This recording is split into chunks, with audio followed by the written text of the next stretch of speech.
ਲੱਕੜਾਂ ਇਕੱਠੀਆਂ ਕਰਨ। ਠੀਕ ਹੈ ਭੈਣ ਯਾਰ ਦਾ ਬਾਹਰ ਦੀ ਮੁਲਕ ਵਿੱਚ ਆ ਕੇ ਨਾ ਤੇ ਦੋਸਤੋ ਯਕੀਨ ਕਰੋ ਕੋਈ ਦੁਨੀਆ ਦਾ ਜਿਉਂ ਇੱਧਰੋਂ ਚੜ੍ਹਨਾ ਚਾਹ ਸਵੇਰੇ ਜਿਹੜਾ ਨਾ ਸਾਰਾ ਵਸਣਾ ਬਦਲ। ਠੀਕ ਹੈ ਵੇਖੋ ਮਾਸ਼ਾਅੱਲਾ ਕਿੱਡਾ ਖੂਬਸੂਰਤ ਨਜ਼ਾਰਾ ਆ ਰਿਹਾ ਹੈ। ਠੀਕ ਹੈ ਦੋਸਤੋ ਜੂ ਨੂੰ ਹੁਸ਼ਿਆਰੀ ਆਈ ਸੀ ਦੁਆਣੇ ਲਾਉਣ ਦੀ ਤੇ ਦੁਆਣਿਆਂ ਨੇ ਸਹੀ ਸਾਡੀ ਰਗੜ ਕੇ ਨਾ ਇੱਥੇ ਸਾਨੂੰ ਸਹੀ ਰਗੜਾ ਲਾਇਆ ਯਕੀਨ ਕਰੋ ਦੁਆਣਿਆਂ ਨੇ।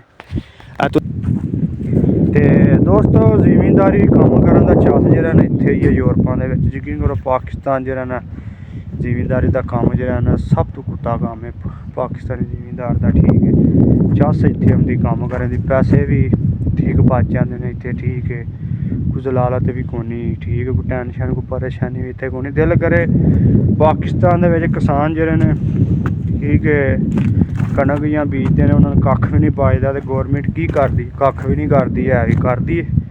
मैं मेरी गल तुहानू गलत लगे तो कमेंट करके थल्ले जरूर दसना। इत्थे कणक लाते हैं या कोई सब्जी लाते हैं ना ठीक है कोई घाटा पैंदा जे टैनशन कोई परेशानी होंदी तो गौरमेंट उस टाइम एक्शन लैंदी है। ठीक है जिहदे उत्ते बंदे पाए होंदे ने। ठीक है भाई की वजह बनी है ਇਹ सब्जी ना इन्नी किसानों ने मेहनत की इन्होंने क्यों नहीं पैसे बचे है भी। ठीक है कोई नुकसान होता तो गौरमेंट उत्ते हो जाती है। ठीक है नुकसान भी इन्हों का भरती है। दोस्तों माशाल्लाह बर्फ़ का सिलसिला साडा ख़त्म हो गया तो माशाल्लाह सुबह सुबह अज 7 का टाइम है किड्डा प्यारा माहौल बने है। ठीक है सुबह सुबह बारिश लगी है तो यकीन करो ठंड भी जी है ना बिल्कुल मासा नहीं है भी।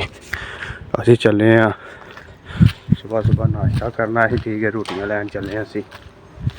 देखो सुबह सुबह बारिश लगी है किन में निक्की निक्की यकीन और किड्डा प्यारा व्यू आ रहा सुबह सुबह।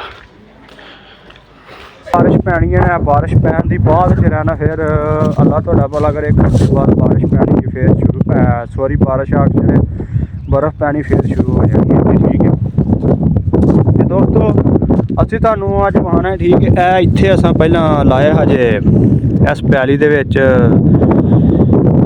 ਤੁਹਾਡਾ ਭਲਾ ਕਰੇ ਉਹ ਵੇਖਿਆ ਪਰਾਂ ਵੀ ਸੇਬਾਂ ਦੇ ਬੂਟੇ ਨੇ। ਠੀਕ ਹੈ ਹੁਣ ਤਾਂ ਮਾਸ਼ਾਅੱਲਾ ਫਲ ਸ਼ਲ ਹਾਂ ਲਾ ਲੂ ਲਏ ਆ। ਠੀਕ ਹੈ ਵੇਖ ਸਕਦੇ ਤੁਸੀਂ ਆ ਵੇਖੋ ਫਲ ਸ਼ਲ ਹਾਂ ਲਾ ਲੂ ਲਏ ਆ ਤੇ ਸੁੱਕ ਸੁੱਕ ਤਕਰੀਬਨ ਕਟਾਈ ਸ਼ਈ ਕੀਤੀ ਇੱਥੇ ਵੀ ਨਾ ਇੱਥੋਂ ਲੈ ਕੇ ਉਹ ਤੋੜ ਤੱਕ ਜਿਹੜਾ ਸੇਬਾਂ ਦੇ ਬਾਗ ਹੀ। ਠੀਕ ਹੈ ਅਸਾਂ ਜਿਹੜਾ ਨਾ ਵੱਢ ਛੜਿਆ ਵੇ ਇੱਥੇ ਅਸਾਂ ਸਾਨੂੰ ਹੁਸ਼ਿਆਰੀ ਆਈ ਸੀ ਦੁਆਣੇ ਲਾਉਣ ਦੀ ਤੇ ਦੁਆਣਿਆਂ ਨੇ ਸਹੀ ਸਾਡੀ ਰਗੜ ਕੇ ਨਾ ਇੱਥੇ ਸਾਨੂੰ ਸਹੀ ਰਗੜਾ ਲਾਇਆ ਯਕੀਨ ਕਰੋ ਦੁਆਣਿਆਂ ਨੇ। ਤੁਸੀਂ ਆ ਵੇਖ ਸਕਦੇ ਹੋ ਤਕਰੀਬਨ 2 ਕਿੱਲੇ ਪੈਲੀ ਸੀ ਤੇ ਅਸਾਂ ਇੱਥੇ ਦੁਆਣੇ ਲਾ ਬੈਠੇ ਹਾਂ ਤੇ ਜਿਹਦੀ ਵਜ੍ਹਾ ਤੋਂ ਨਾ ਸੇਬਾਂ ਦੇ ਬੂਟੇ ਕਿਨਾਂ ਵੱਢੇ ਨੇ ਬੜੀ ਵੱਡੀ ਗਲਤੀ ਕੀਤੀ ਹੈ। ਦੁਆਣੇ ਲਾਏ ਨੇ ਦੁਆਣੇ ਵਿੱਚ ਕੱਖ ਕੰਡਾ ਨਹੀਂ ਬਚਿਆ ਵੀ ਯਕੀਨ ਕਰੋ ਇਹ ਵੇਖਿਆ ਜਾ ਬਾਲਣ ਪਏ ਆਵੇ। ਠੀਕ ਹੈ ਕੁਝ ਇਹ ਪਏ ਆਵੇ ਕੁਝ ਅਸਾਂ ਉਹ ਸਾਹਮਣੇ ਜਿਹੜਾ ਨਾ ਇਹ ਬਾਗ ਨਹੀਂ ਇਹਦੀ ਪਰਲੀ ਸਾਈਡ ਤੇ ਧਰੇ ਆਵੇ। ਠੀਕ ਤੇ ਕੁਝ ਇਹ ਪਏ ਆ ਸਾਹਮਣੇ ਇਹ ਵੇਖ ਲਓ ਤੁਸੀਂ ਕੁਝ ਇਹ ਪਏ ਆਵੇ ਤੇ ਬੜੀ ਵੱਡੀ ਬੇਵਕੂਫੀ ਕੀਤੀ ਹੈ। ਵੇਖੋ ਦੁਆਣਿਆਂ 'ਚ ਕੱਖ ਪੈਣਾ ਨਹੀਂ ਬਚਿਆ ਵੀ ਤੇ ਅਸੀਂ ਸੇਬਾਂ ਦੇ ਬੂਟੇ ਬਾਅਦ ਚਲੋ ਹਰ ਸਾਲ ਘੱਟ ਤੋਂ ਵੀ ਘੱਟ 18-19 ਲੱਖ ਦਾ ਜਿਹੜਾ ਸੀ ਨਾ 18-19-20-25 ਲੱਖ ਦਾ ਸੇਬ ਵਿਕ ਜਾਂਦਾ ਹਰ ਸੀਜ਼ਨ ਦਾ ਸੀਜ਼ਨ। ਠੀਕ ਹੈ ਤੇ ਦੁਆਣਿਆਂ ਨੇ ਚੰਗਾ ਫੜ ਕੇ ਰਗੜਾ ਲਾਇਆ ਕੱਖ ਕੰਡਾ ਨਹੀਂ ਯਕੀਨ ਕਰੋ ਦੁਆਣਿਆਂ ਦੇ ਵਿੱਚ ਵੀ ਬਚਿਆ ਵੀ। ਠੀਕ ਹੈ ਸਾਰਾ ਨੁਕਸਾਨ ਹੀ ਨੁਕਸਾਨ ਹੋਇਆ ਤੇ ਹੁਣ ਅਸੀਂ ਤੁਹਾਨੂੰ ਬਾਲਣ ਵਿਖਾਉਣ ਲੱਗੇ ਹਾਂ ਯਕੀਨ ਕਰੋ ਵੇਖੋ ਇਹ ਦੋਸਤੋ ਬਾਲਣ ਪਿਆ ਵੇ ਇੱਥੇ। ਠੀਕ ਹੈ ਤੇ ਸਰਦੀ ਪੈਂਦੀ ਹੈ ਬਰਫ਼ ਪੈਂਦੀ ਤੇ ਉਹ ਦਿਹਾੜਿਆਂ ਦੇ ਵਿੱਚ ਨਾ ਬਾਲਣ ਜਿਹੜਾ ਬਹੁਤ ਮਹਿੰਗਾ ਇੱਥੇ ਵਿਕਦਾ ਵੇ। ਸਹੀ ਹੈ ਬਾਲਣ ਘੱਟ ਤੋਂ ਘੱਟ ਦੋਸਤੋ ਜਿਹੜਾ ਨਾ ਅੱਲਾ ਤੁਹਾਡਾ ਭਲਾ ਕਰੇ 4-5 ਹਜ਼ਾਰ ਤੋਂ ਜਿਹੜਾ ਨਾ ਇੱਥੇ ਮਸਲਨ ਕਿਲੋ 4-5 ਹਜ਼ਾਰ ਤੋਂ ਜਿਹੜਾ ਨਾ 1000 ਕਿਲੋ ਬਾਲਣ ਦਿੰਦੇ ਨੇ। ਠੀਕ ਹੈ ਇਹ ਵੇਖ ਅੱਗੇ ਅਸਾਂ ਗੱਡੀ ਅਸਾਂ ਇੱਕ ਲੋਡ ਕਰਕੇ ਟੋਰੀ ਅਸਾਂ। ठीक है बालन की तो यह वेख लो दोस्तों बूटे अज लाए जो सोगे ने माशाअल्लाह इन्हों का भी बड़ा फल लगे सेबा ने। हूँ तो दोस्तों ठंड छंड पै गई है मकान ने यह सामने टमाटर वाले शैड ने जिथे जो सीजन शुरू होता इत्थे लिया के लेबर रखी दी है तो इन्हों के अंदर टमाटर लगते हैं दोस्तों। यह बालन है ठीक है यकीन करो पे इनू लगे असी मोटा बरीक जहा साइडा करन डे वेख्या तुहानू विखाने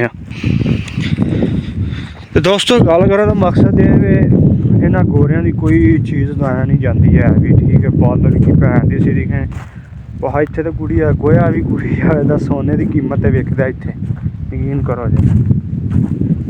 ਤੇ ਦੋਸਤੋ ਜ਼ਿਮੀਂਦਾਰੀ ਕੰਮ ਕਰਨ ਦਾ ਚਾਸ ਜਿਹੜਾ ਨਾ ਇੱਥੇ ਹੀ ਹੈ ਯੂਰਪਾਂ ਦੇ ਵਿੱਚ। ਯਕੀਨ ਕਰੋ ਪਾਕਿਸਤਾਨ ਜਿਹੜਾ ਨਾ ਜ਼ਿਮੀਂਦਾਰੀ ਦਾ ਕੰਮ ਜਿਹੜਾ ਨਾ ਸਭ ਤੋਂ ਕੁੱਤਾ ਕੰਮ ਹੈ ਪਾਕਿਸਤਾਨੀ ਜ਼ਿਮੀਂਦਾਰ ਦਾ। ਠੀਕ ਹੈ, ਚਾਸ ਇੱਥੇ ਆਉਂਦੀ ਕੰਮ ਕਰਨ ਦੀ, ਪੈਸੇ ਵੀ ਠੀਕ ਬਚ ਜਾਂਦੇ ਨੇ ਇੱਥੇ। ਠੀਕ ਹੈ, ਕੁਝ ਲਾਲਤ ਵੀ ਕੋਨੀ। ਠੀਕ ਹੈ, ਕੋਈ ਟੈਨਸ਼ਨ ਕੋਈ ਪਰੇशानी ਵੀ ਇੱਥੇ कोनी। दिल करे पाकिस्तान ਦੇ ਵਿੱਚ किसान ਜਿਹੜੇ ਨੇ ठीक है कणक ਜਾਂ ਬੀਜਦੇ ਨੇ, ਉਹਨਾਂ ਨੂੰ ਕੱਖ ਵੀ ਨਹੀਂ ਬਚਦਾ ਤੇ ਗੌਰਮੈਂਟ ਕੀ ਕਰਦੀ? ਕੱਖ ਵੀ ਨਹੀਂ ਕਰਦੀ ਹੈ। ਵੀ ਕਰਦੀ ਹੈ ਕਿ ਮੈਂ ਮੇਰੀ ਇਹ ਗੱਲ ਤੁਹਾਨੂੰ ਗਲਤ ਲੱਗੇ ਤੇ ਕਮੈਂਟ ਕਰਕੇ ਥੱਲੇ ਜ਼ਰੂਰ ਦੱਸਣਾ। ਇੱਥੇ ਕਣਕ ਲਾਉਂਦੇ ਨੇ ਜਾਂ ਕੋਈ ਸਬਜ਼ੀ ਲਾਉਂਦੇ ਨੇ ਨਾ, ਠੀਕ ਹੈ, ਕੋਈ ਘਾਟਾ ਪੈਂਦਾ ਜੇ ਟੈਨਸ਼ਨ ਕੋਈ ਪਰੇਸ਼ਾਨੀ ਹੁੰਦੀ ਤੇ ਗੌਰਮੈਂਟ ਉਸੇ ਟਾਈਮ ਐਕਸ਼ਨ ਲੈਂਦੀ ਹੈ। ਠੀਕ ਹੈ, ਜਿਹਦੇ ਨਾਲ ਉੱਤੇ ਬੰਦੇ ਪਾਏ ਹੁੰਦੇ ਨੇ। ਠੀਕ ਹੈ ਬਾਈ, ਕੀ ਵਜ੍ਹਾ ਬਣੀ ਹੈ ਇਹ ਸਬਜ਼ੀ ਨਾਲ ਇੰਨੀ ਕਿਸਾਨਾਂ ਨੇ ਮਿਹਨਤ ਕੀਤੀ, ਇਹਨਾਂ ਨੂੰ ਕਿਉਂ ਨਹੀਂ ਪੈਸੇ ਬਚੇ ਹੈ ਵੀ? ਠੀਕ ਹੈ, ਕੋਈ ਨੁਕਸਾਨ ਹੁੰਦਾ ਤੇ ਗੌਰਮੈਂਟ ਉੱਤੇ ਹੋ ਜਾਂਦੀ ਹੈ। ਠੀਕ ਹੈ, ਨੁਕਸਾਨ ਵੀ ਇਹਨਾਂ ਦਾ ਭਰਦੀ ਹੈ।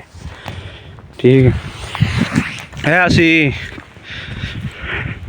ਉਹ ਸੇਰਿਆਂ ਨੇ ਸ਼ੈੱਡ ਜਿਹੜੇ ਤੁਹਾਨੂੰ ਵਿਖਾਉਂਦੇ, ਇਹਨਾਂ ਨਾਲ ਟਮਾਟਰ ਅੰਦਰ ਲੱਗਿਆ ਹੁੰਦਾ ਹੈ। ਇਹ ਦੋਸਤੋ ਲੇਬਰ ਲੂਬਰ ਵੀ ਟੁੱਟ ਟਰ ਗਈ ਹੈ, ਅੰਦਰੋਂ ਸਫਾਈ ਸੁਈ ਹਾਂ ਜਿਹੜੀ ਹੈ ਨਾ, ਇਹ ਵੱਢ ਵੁੱਢ ਛੜੇ ਨੇ ਬੂਟੇ। ਆ ਬੂਟੇ ਛੜੇ ਵੱਢ ਵੁੱਢ ਕੇ ਬਿਲਕੁਲ ਸੋ ਗਏ, ਦੁਨੀਆ ਦੀ ਕੋਈ ਜਹਾਨ ਦੀ ਚੀਜ਼ ਨਹੀਂ ਰਹੀ ਹੈ ਵੀ।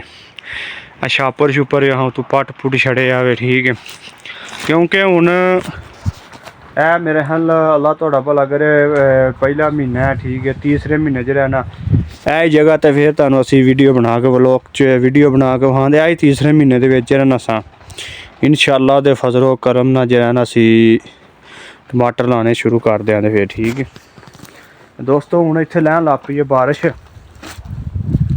ਤੇ ਅਸੀਂ ਜਿਹੜਾ ਨਾ ਚੱਲੇ ਹਾਂ ਦੁਕਾਨ 'ਤੇ, ਉੱਥੇ ਚੱਲ ਕੇ ਕੰਮ ਕਰਨੇ ਆ। ਠੀਕ, ਉੱਥੇ ਮਿਸਤਰੀ ਲੱਗੇ ਹੈ ਤੇ ਉਹ ਤੁਹਾਨੂੰ ਇੱਥੇ ਦੀ ਮਿਸਤਰੀ ਦੀ ਇਮਾਨਦਾਰੀ ਵਿਖਾਉਂਦੇ ਹਾਂ। ਠੀਕ ਹੈ ਨਾ, ਮਿਸਤਰੀ ਜੀ ਕਿੱਡਾ ਇਮਾਨਦਾਰ ਇੱਥੇ ਕੰਮ ਕਰਦੇ ਨੇ।